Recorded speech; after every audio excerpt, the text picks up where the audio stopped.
What the heck is up, you guys? It's your boy Ace, aka Animated Heroes, here back with another action figure review. As you guys can see, today we're going to be taking a look at the DC Multiverse McFarlane first take on Batman Beyond. And I do say first take because I recently found out that there's actually two versions of this figure. I don't know why he went that route, but I'll go ahead and show you guys an image of what the first version looks like, which is ironically the one that I meant to get, but actually having this one in hand, I will say he doesn't look too bad. I'm kind of excited for this, and it's the first time I felt this way about a McFarlane figure in a while. So let's go ahead and take a look at that sexy packaging so we can bust this guy out and see what he's all about. Now for the sexy packaging, it's the same thing we've been getting day one with the McFarlane figures. You do have the window packaging where you can actually see the figure, some of the accessories. Still don't know why he doesn't come with a pair of fist hands, but whatever at this point. You do get this Build-A-Figure piece right here, which I actually really like, but there's something I strongly dislike about it. I'll discuss later. It says DT Multiverse right there, Batman Beyond, collect to build. 1 out of 4 pieces. Nothing much going on at the top. Some legal stuff at the bottom, I guess. The barcode for you guys who need this figure. Batman Beyond on the side, DC Multiverse. Nothing much on this side. McFarlane Toys at the bottom. Then, of course, you do get this cool trading card on the back. It's just blown up, but it actually comes with the figure. And they don't even show what else comes with the wave, but this is the Build-A-Figure Batman, Joker, whatever the heck it is. I don't know. But yeah, they've always got some crazy stuff going on. But anyway, let's go ahead and bust this guy out because we're all here for the figure. Now, straight out of the packaging, here we have Batman Beyond, aka Terry McGinnis, and I've got to say, I actually really like the look of a lot of this figure. There are some dislikes, and I'll get to those in a second, but I'll start off with the details. As you guys can see, one thing I don't like is, of course, this face. I really wanted the one that was more accurate to the Batman Beyond look, where he has the mouth, even though it doesn't make sense with the design of the costume. I just like the mouth. I really wish that he would have just gave us an alternate head sculpt instead of making us have to buy this figure over just to get a different head. That's ludicrous to me, but that's another story. I just don't like this Sub-Zero / Scorpion mouth. I don't know why. Whatever. Moving on down, as you guys can see, there's not a whole lot of sculpt work going on compared to a lot of his other Batman figures, but as you can see, all the details are there. You've got the muscle definition. I love the way he did the bat logo. That looks really sick. The belt isn't completely accurate, but it still looks close enough to the original design. I don't know why he didn't go with the original, but some of the stuff I do like about this. For instance, the gauntlets. I really love this. Like, not sure if you guys can tell on camera, but these are more of a matte finish. The little spikes on the gauntlets, and then the actual gauntlets themselves, they have like a matte finish to them. I also love that he gave us the claw hands. That's something that's signature to Batman Beyond, so very happy about that. And then all the way down to the feet, the rest of it is just pretty soft. But it's nice. I do really like this a lot more than I was expecting to, actually. And yes, that lets you guys know I can give props to McFarlane, even though you guys know I don't like a lot of their work. Now, the wings. I'm not feeling these. First off, I don't think that these things come off. I've pulled on them, and they don't seem to want to come off. They move out, of course. I don't like this. For one, I don't know what these are there for. These little, whatever, holes. I don't know what's the point of that. I don't know why the back of the wings aren't black. Seems like they could have just painted that and been done with it with a solid black. One color. It's not like it needed to be shaded. But I don't like these at all. I'm just going to be honest with y'all. These look whack, and I thought that in the promo image. Honestly, the only company I've seen do the wings any kind of justice was Mezco, and I don't know. But I'm not going to harp on that. You guys, you've seen the promo images, so you know what to expect. But yes, I don't think that these are meant to come off. I've pulled on them quite a bit, and it just feels like they're going to break, and I don't want these to break because I'm probably not going to keep this figure. So anyway, putting him back, let's go ahead and see how tall he stands. Now, for the height of this guy, as you can see, to the top of his head, he's right at about 7 inches. To the top of his bat horn, he's closer to 7 1/4. So he's pretty tall, meaning that if you collect 6-inch figures, if I can talk, primarily like myself, then more than likely this guy's just not going to fit in scale with him. But it's entirely up to you if you do want to wedge some photos with him. Of course, it's all about angles and posing, and you might be able to make it work. Moving on to the articulation, he looks up a fair amount, so that's not bad at all. I'm happy with that. He looks down about that much, which is even better. He looks down very, very well.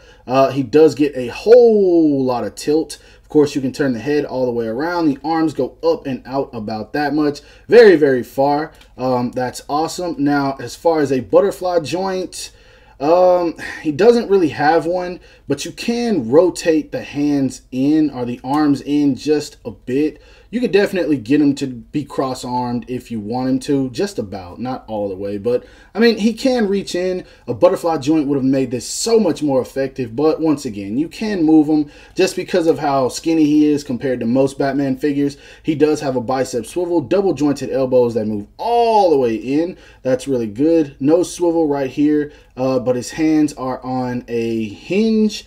And you can pretty much move them about however you want. Now, this is a little tough, so you're going to have to kind of maneuver that plastic a bit. He does have a diaphragm joint that seems to work effectively. He leans back about that much, crunches forward a little bit, not as much. And that waist, you're not going to really get him to do anything. The waists are always tough on McFarlane figures, but of course you can turn him. But as far as crunching forward, you only get about that much. So nothing extreme, unfortunately, but it still is there. As far as his foot goes or leg, he kicks forward about that much, kicks back about that much. He can totally do the splits, no problem. You guys already know there's no thigh swivel in there. I shouldn't have to say it, but I said it anyway. Double jointed knees, as you guys can see. No swivel right here at the leg, unfortunately. His foot goes down about that much, up about that much. He gets ankle rocker and toe hinge. So, pretty much standard McFarlane articulation. You don't get a whole lot. But, I mean, with this guy, since he's a very thin character, he's going to maneuver a whole lot better than most of your other Batman figures. Now, for the accessories on this guy, yes, he comes with accessories.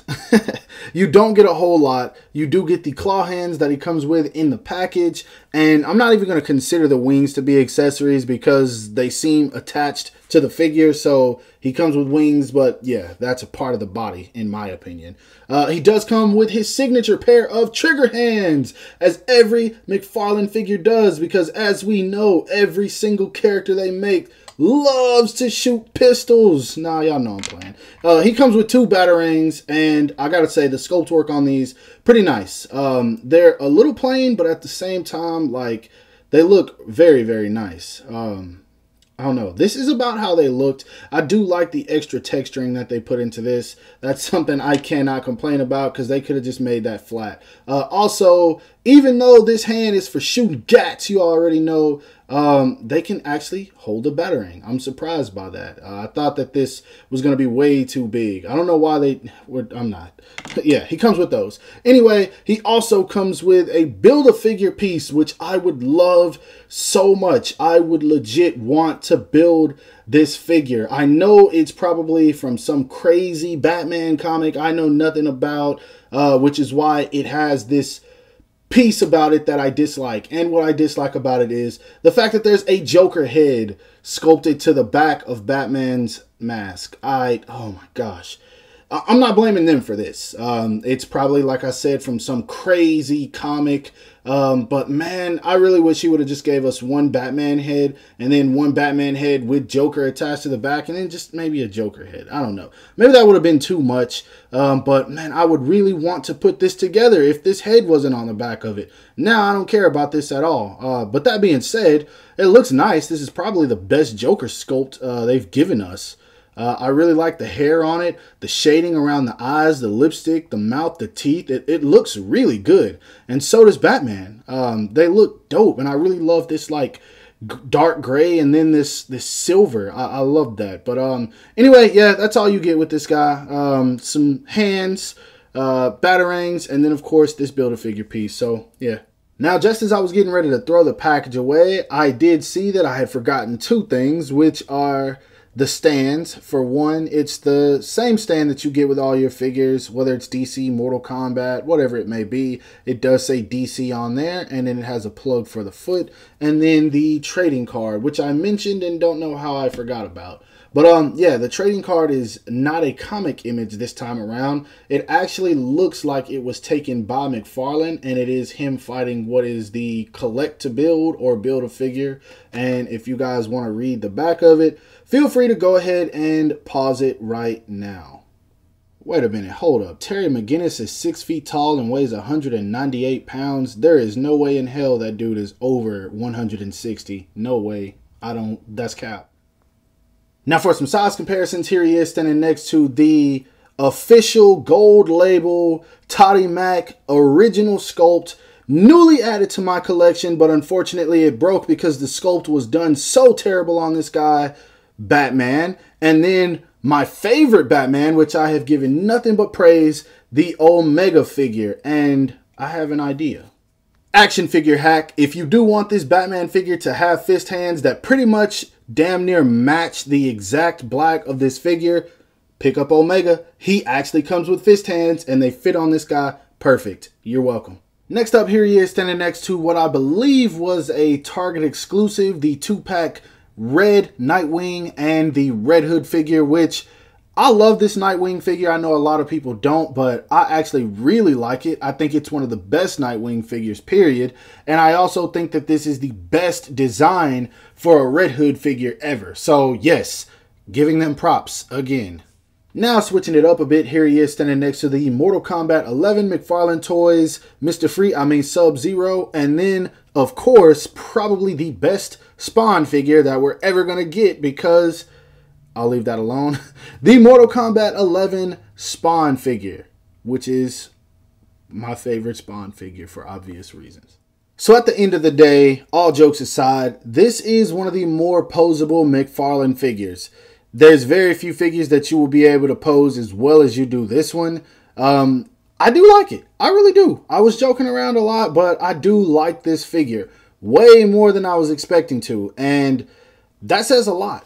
It's actually making me wonder if I like more of their more, I guess you can say, lean type of characters instead of the more bulky ones, because it seems like it's so much easier to articulate them, get them in poses that I want, and actually like how they look. Because most McFarlane figures have some decent articulation, but it's just impossible to get them in the poses that I want. For instance, the Mortal Kombat stuff, a whole lot of the bulky Batman figures, I can't do everything I want with them, and I know that they're not designed for that, because we all know at this point Toddy Mac doesn't really care for articulation. But at this point, you've got to realize what people are buying, man. We're buying your products because we want articulation, and you're giving us figures that a lot of people aren't. Capitalize off of that, man. I'm not gonna rant. I'm definitely not about to rant. You guys get where I'm coming from. But seriously though, this figure, he's pretty dope. I am going to go ahead and keep him in my collection. I'm also going to get the other one because I want the version with the mouth. Maybe he comes with some different accessories. I don't know. I think I grabbed a photo for the beginning of the video, but I already forgot. Anyway, yeah, he's dope. I actually got this from Target. I bought it on their website. They shipped it to my house. It arrived ridiculously late today, and I'm filming this video ridiculously late. So there's probably not going to be any photos at the end of the video. Actually, there's not. I'm telling you right now. But yeah, anyway, hope you guys enjoyed this review. If so, don't forget to give it a thumbs up. That always helps me out. Subscribe to my channel if you haven't already, and make sure to hit that bell icon to be notified whenever I upload new content. Lastly, follow me on everything you see listed in the description below to keep up with my activity outside of YouTube. I hope you guys have a great rest of your day / night wherever you are, and stay safe. Peace.